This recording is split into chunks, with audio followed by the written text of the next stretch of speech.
Assalamualaikum warahmatullahi wabarakatuh. Alhamdulillahirabbil alamin wassalatu wassalamu ala asyrofil mursalin sayyidina maulana Muhammadin wa ala alihi washabihi ajmain amma ba'du.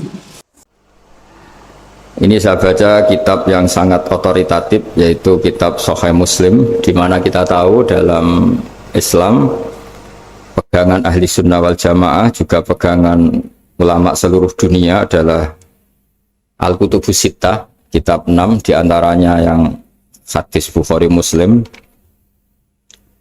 Di sini ketika Nabi ditanya tentang beberapa kebaikan, yaitu dari pertanyaan ayul a'mali afdal, amal apa yang terbaik, diantaranya Nabi menyebut sekian: iman billah, iman kepada Allah Ta'ala. Kemudian ini yang penting dilakukan semua pemimpin, oleh bupati, oleh wakil bupati, oleh seluruh pemimpin, baik struktural maupun kultural, maupun pemimpin kecil, yaitu di keluarga. Yaitu Nabi ngendikan di antara misi Islam adalah memperdekakan budak. Kemudian ada yang lagi tanya lagi, fa'illam af'al. Lalu dari sekian kebaikan yang butuh biaya itu saya tidak mampu melakukan ya Rasulullah. Kalau nyumbang masjid saya tidak mampu. Kalau berbuat bikin fasilitas umum saya tidak mampu. Ada yang sekian pertanyaan dari sahabat, kalau misalnya kebaikan yang butuh biaya kami tidak mampu, termasuk di sini disebutkan kemampuan berhaji, kemampuan zakat, kemampuan sedekah. Kalau semua itu kami tidak mampu ya Rasulullah. Kata Nabi, tu'inu soni'an aw tasna'u li akhraq. Ini di Sahih Muslim di bab iman dengan judul Babu Bayani Kaunil Iman Billah Afdalal A'mal. Kalau saya tidak mampu semua melakukan itu ya Rasulullah, yaitu melakukan kebaikan yang butuh biaya, kayak bangun masjid, bangun jalan, bangun fasilitas-fasilitas publik. Tu'inu soni'an aw tasna'u li akhraq. Tu'inu nulungi sira soni'an ing wong sing ahli sun'ah, ahli kreatif, atau ahli, kalau orang sekarang itu bilang dia pekerja rumahan atau production house atau apa saja. Autas nauli akhraq, atau kamu membantu orang yang tidak punya pekerjaan. Terus sahabat masih tanya, aro'aita indo'iftu an ba'dil amal. Kalau semua kebaikan aktif saya tidak mampu melakukan ya Rasulullah, kebaikan menolong orang lain, kebaikan yang bersifat aktif. Jawabnya Nabi, dan ini pegangan saya, pegangan kita semua, panduan dari Rasulullah SAW, Nabi ngendikan, takufu syarroka anin nas, fa innaha sodakotun minka ala nafsik. Ya, saya ulang lagi, takufu syarroka anin nas, fa innaha sodakotun minka ala nafsik. Kamu dalam berislam cukup menjaga supaya kejelekan kamu tidak punya imbas pada orang lain. Ya, ini penting dalam Islam. Jadi kalau tidak bisa berbuat baik, potensi keburukan kita jangan sampai menimpa orang lain. Keburukan itu bisa kejahatan kriminal, bisa kejahatan pidana atau merugikan orang lain, atau kejahatan yang tidak sampai kriminal tapi mengganggu orang lain. Misalnya contoh gampang ini, saya sumpek-sumpeknya sendiri ingin jalan-jalan, main di teman yang di jam kerja. Ini kan sumpek-sumpeknya saya sendiri ingin hiburan, terus wisata atau dolan ke teman yang sebetulnya saat itu dia mungkin ngaji atau kerja atau harus memenuhi kewajiban cari nafkah. Gara-gara nemuin saya, akhirnya dia dikomplain sama majikannya, atau gara-gara nemuin saya dia akhirnya tidak ngaji sama santrinya, atau gara-gara nemuin saya dia terganggu aktivitasnya. Itu juga tidak boleh, karena berarti keburukan kita punya akibat pada orang lain. Jadi kaidah dalam Islam itu kalau tidak berbuat baik, potensi keburukan kita ini jangan sampai menimpa orang lain. Sehingga di sini Islam menyarankan uzlah. Uzlah itu nyepi. Jadi misalnya kita baru penat, baru bawaannya itu emosi, baru gak suka kumpul orang, itu ya sebaiknya jangan jalan-jalan. Karena di antara kebaikan Islam itu tabassum, senyum, atau talqatu wajhin, ceria. Tapi karena kita mungkin jatuh kredit, jatuh hutang atau punya masalah keluarga, sehingga bawaan kita itu emosi. Nah, dalam seperti ini sebaiknya uzlah, menutup diri. Sehingga kata Rasulullah SAW dalam zaman akhir di antara kebaikan itu kamu meninggalkan manusia aktivitasnya, kemudian watadaun nas min syarrik, kamu meninggalkan manusia supaya nggak kena keburukan kamu. Jadi ada momen, ada saat di mana kita mungkin kalau ketemu orang itu bawaannya ingin sengak, ingin ngomong yang nggak enak, atau kita baru penat, itu sebaiknya uzlah saja, mengurung diri di kamar atau isolasi sendiri, karena bawaannya baru emosi. Nah, ini yang jarang dipraktekkan. Kalau sekarang malah banyak yang saat susah, malah bawaannya ingin namam, ingin menvonis orang lain atau ngadili orang lain. Padahal pesannya Nabi, kalau semua kebaikan aktif tidak bisa kamu lakukan itu, takuffu syarraka 'anin nas fa innaha shadaqatun minka 'ala nafsik. Sehingga keburukan kita, ya saya ulang lagi, keburukan kita yang ingin emosi, ingin apa, itu tidak punya akibat orang lain. Di sini kearifannya Rasulullah SAW, beliau masyhur ngendikan, layak dilqodi wa ghadban. Jangan sampai seorang hakim bikin keputusan ketika emosi, karena bawaannya orang emosi itu pasti nggak terkontrol intelektualnya, nggak terkontrol nuraninya, nggak terkontrol semua sifat baiknya. Itu kalau punya keputusan bahaya sekali. Jika Nabi dari awal ngendikan layak dilqodi wa ghadban, orang yang sedang emosi tinggi jangan bikin keputusan penting. Kemudian oleh ulama diteruskan juga jangan bikin keputusan penting orang yang sangat lapar atau yang sangat kenyang, atau yang sangat ngantuk, atau yang super sibuk. Jadi hal-hal yang potensi buruk dalam mengambil keputusan itu harus ditinggalkan. Sehingga misalnya bupati atau wakil bupati kalau sedang tidak nyaman dengan suasana apa, nggak boleh rapat kemudian memutuskan keputusan penting. Begitu juga kiai dan semuanya. Nah, ini yang supaya otoritatif. Kenapa saya bawa kitab itu logikanya jelas ya.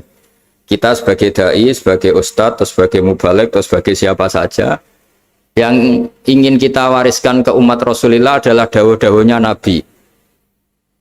Dan kalau kita ngaji tidak pakai kitab, itu sebenarnya umat kita jejali dengan pikiran kita, dengan ide kita.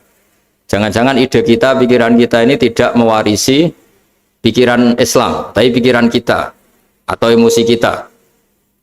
Tapi kalau kita baca kitab, artinya umat ini berhak mendapat apa yang diteladankan dan disabdakan oleh Rasulullah SAW. Tapi kalau kita, itu pasti inginnya itu kita. Misalnya kita Bupati Banyuwangi, mungkin kita akan cerita Banyuwangi dengan asik. Tapi bagi daerah lain, apa urgensinya bagi saya? Begitu juga kalau kita kiai, mungkin kita akan cerita fadhilnya kiai. Tapi bagi orang lain yang keutamaannya jadi pekerja, jadi satpam, jadi guru, jadi pegawai negeri yang adil. Sehingga subjektivitas kita ini akan tinggi. Tapi kalau kita sebagai kiai baca hadis, maka umat ini mendapatkan panduan dari Rasulullah SAW. Nah, dari sekian panduan itu, kata Nabi, jika Anda tidak bisa berbuat kebaikan aktif, maka kebaikan yang harus Anda lakukan adalah potensi kejelekan kamu jangan menimpa orang lain.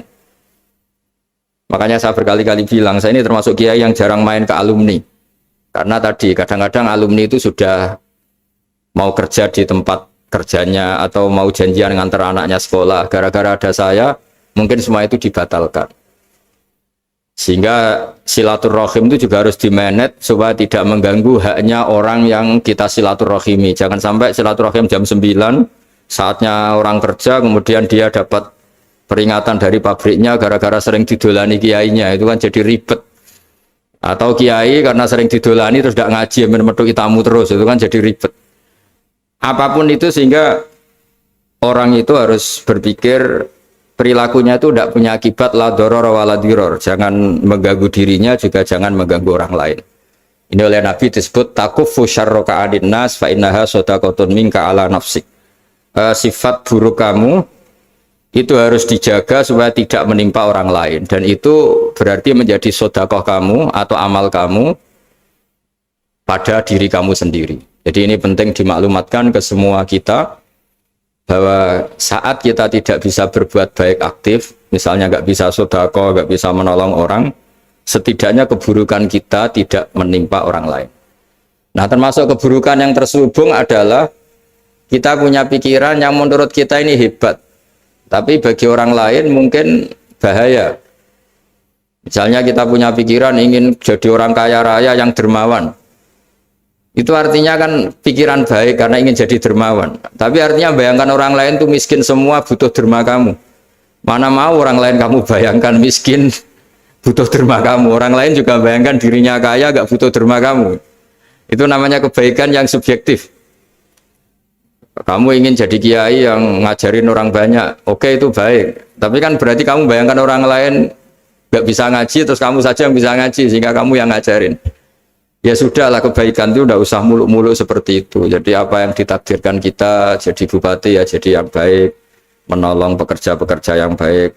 Saya kemarin diceritain banyak oleh Mas Anas aktivitas Pemda Banyuwangi yang menolong banyak orang, juga masyarakat juga saling menolong dan seterusnya dan terusnya. Jadi ini jelas maksud saya supaya bupati dan semuanya pemimpin melakukan kebaikan itu berdasar panduan dari Rasulullah SAW, di mana di antara aturan yang dianjurkan beliau adalah aktivitas kita sebagai manusia adalah tu'inu soni'an au tasna'uli akhrat. Ya, saya ulang lagi, saya ulang teks hadisnya secara lengkap supaya dapat berkahnya Rasulullah SAW. Ada beberapa pertanyaan dari sahabat, ya Rasulullah, jika saya tidak bisa berbuat baik yang berbiaya atau tidak bisa berbuat baik yang aktif, apa yang saya harus lakukan? Nabi ngendikan tu'inu shani'an aw tasna'u li akhra. Kamu membantu orang yang bekerja atau kreatif, orang-orang yang kreatif atau pekerja apa saja kamu bantu, dan bantu orang yang tidak punya pekerjaan. Terus ditanya lagi, qultu ya Rasulullah ara'aita in dha'iftu an ba'dil amal. Bagaimana kalau itu pun saya tidak bisa ya Rasulullah? Terus Nabi ngendikan tafukufu syarroka anin nas fa innaha shadaqatun minka ala nafsik. Yang penting keburukan kamu tidak menimpa ke orang lain, dan itu bagian dari sedekah kamu. Nah, perlu saya ingatkan ke semua kita lah. Makanya pentingnya membaca umat Islam dengan ilmu ushul fikih. Saya berkali-kali bilang, jika ada seseorang tidur, itu jangan kamu baca sebagai tidur yang meninggalkan tahajud, meninggalkan sholat qiyamul lail, meninggalkan wiridan di malam hari. Tapi juga bacalah saat itu dia tidak dugem, tidak maksiat, tidak narkoba. Sehingga barokahnya ilmu itu ada respek pada umat Islam yang tidur. Karena tidur itu juga ada fungsi meninggalkan sekian maksiat, sekian kriminalitas. Tapi kalau kita kulino tidak baca dengan ilmu, maka melihat orang tidur itu ya kayak meninggalkan tahajud, meninggalkan wiridan, meninggalkan qiyamul lail, sehingga bawaannya kita ini akan kurang respect. Tapi kalau kita membacanya dengan ilmu, orang yang tidur di malam hari, maksudnya ya sudah sholat isya, itu ada sekian potensi maksiat yang dia tinggalkan. Dia tidak ngerasani orang, tidak adu-adu orang di medsos, dia tidak dugem, tidak meninggalkan. Pokoknya ada sekian kebaikan dalam saat tidur itu. Ini barokahnya ilmu. Tanpa ilmu kita tidak bisa respect seperti ini, karena bawaannya akan, oh ini malam-malam tidak tahajud, tidak wiridan, tidak apa. Tapi kalau kita dengan ilmu, itu akan membaca dengan tidur, artinya orang tidak maksiat, tidak dugem, tidak ngerasanin orang, tidak ngata-ngatain orang. Nah, di sini Sadaqallahul Azim ketika ngendikan wa min ayatihi manamukum billaili wan nahar, termasuk ayat Allah itu orang tidur. Maksudnya tidur yang dengan dimaknai positif tadi, bisa istirahat, bisa meninggalkan maksiat, bisa apa-apa. Nah, ini di sini hebatnya Rasulullah SAW ketika beliau memandu kebaikan. Di antara kebaikan itu apa? Takufu syarroka anin nas fa innaha shadaqatun minka ala nafsik. Kamu, potensi buruk kamu atau keburukan kamu jangan sampai menimpa pada manusia, pada orang lain, dan itu bagian dari sedekah kamu.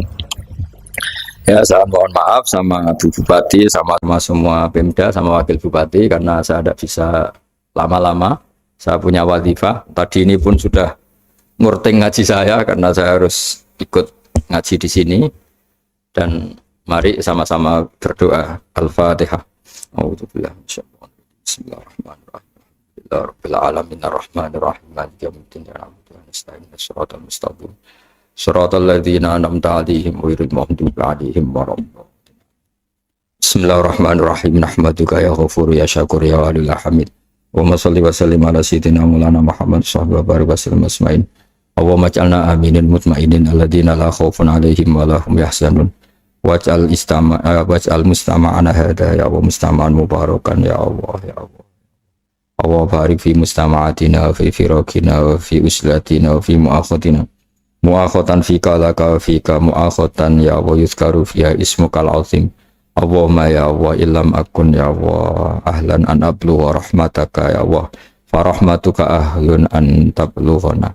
Allahumma ya wa illam nakun ya Allah ahlan an nablugha rahmataka fa rahmatuka ahlun an tablughana jami'an rahmatuka ya wa awsa'u wa awsa' ya Allah.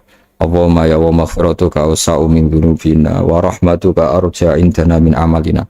Allahumma ya wa maghfiratuka awsa'u min dhunubina wa rahmatuka arja indana min amalina. Allahumma ya wa maghfiratuka awsa'u min dhunubina wa rahmatuka arja indana min amalina. Rabbana zalamna anfusana wa illam taghfir lana tarhamna lanakunanna minal khasirin. Rabbi ighfirli wa liwalidayya liman dakhala baitiya mu'mina wa lil mu'minina. Rabbi ighfirli wa liwalidayya liman dakhala baitiya mu'mina wa lil mu'minina wal mu'minat. Rabbana atina fid dunya hasanah wa fil akhirati hasanah wa qina adzabannar. Sallallahu alaihi wasallam Muhammad sallallahu alaihi wasallam. Subhana rabbika rabbil izzati amma yasifun wa salamun alal mursalin walhamdulillahi rabbil alamin. Sirrul Fatihah. Bismillahirrahmanirrahim. Alhamdulillahi rabbil alamin. Ar-Rahman Ar-Rahim Maliki yaumiddin ya na'budu wa nasta'in ihdinas mustaqim siratal ladzina an'amta 'alaihim ghairil maghdubi 'alaihim waladdallin. Assalamualaikum warahmatullahi wabarakatuh.